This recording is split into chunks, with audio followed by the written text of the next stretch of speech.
Christ n'appartient pas seulement au passé, il n'appartient pas seulement à la religion.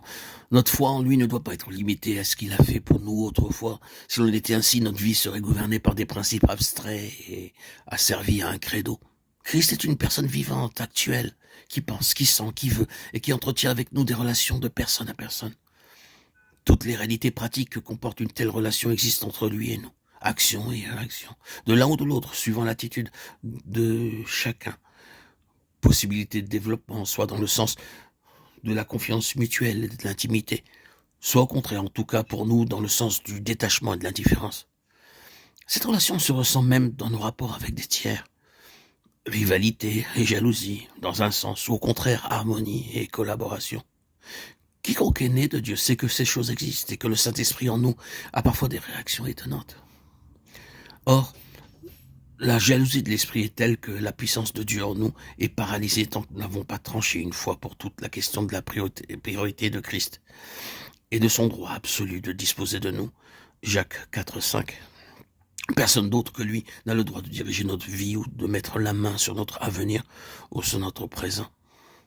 Aucune influence, qu'elle soit matérielle ou morale, individuelle ou collective, religieuse ou sociale, ne peut prétendre nous soustraire au gouvernement personnel de Jésus-Christ et à l'autorité souveraine qui lui appartient de plein droit. La vie chrétienne ne tourne pas autour d'une question de morale, de bien ou de mal. Le plus bel idéal de sainteté considéré pour lui-même restera toujours quelque chose de nuageux et d'irréel. La vie chrétienne commence et finit avec le rapport qui s'est noué entre deux volontés, dont l'une a plié devant l'autre, entre deux intelligences, dont l'une s'est soumise à l'autre, entre deux cœurs, dont l'un a cédé à l'amour de l'autre. Tout cela peut paraître bien élémentaire, mais c'est au fait et au prendre que Dieu nous attend. Quiconque a le courage de prendre à cet égard une décision de principe, qu'il veut irrévocable, ne tarde pas à découvrir que dans son cœur, les rivaux de Jésus-Christ sont plus nombreux qu'il ne le croyait, que les influences concurrentes, les influences de personnes ne sont pas disposées à se laisser faire. C'est la croix qui va se dresser sur cette route-là. Et la première réaction des hommes et des choses, et même de Dieu, nous réserve peut-être la déconvenue la plus cuisante et la plus inattendue. Dieu sait ce qu'il fait. La désagrégation de l'ancien régime est indispensable à l'avènement d'un nouvel ordre de choses. Du reste, c'est là la grande pierre d'achoppement. Ces conséquences fâcheuses pour l'homme naturel sont l'objection courante qu'on oppose à ceux qui ne veulent entendre aucune autre voix que celle de Dieu. Et l'impératif catégorique de la conscience tombe dans le discrédit simplement parce qu'on interprète à l'envers les suites douloureuses qu'il comporte.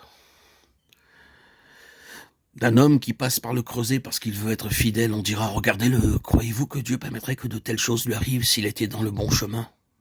On le disait déjà de son maître, il s'est confié en Dieu, que Dieu le délivre maintenant s'il l'aime.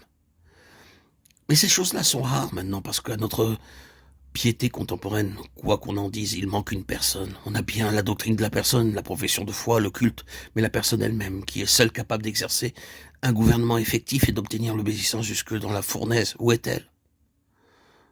On en a soif, on la désire.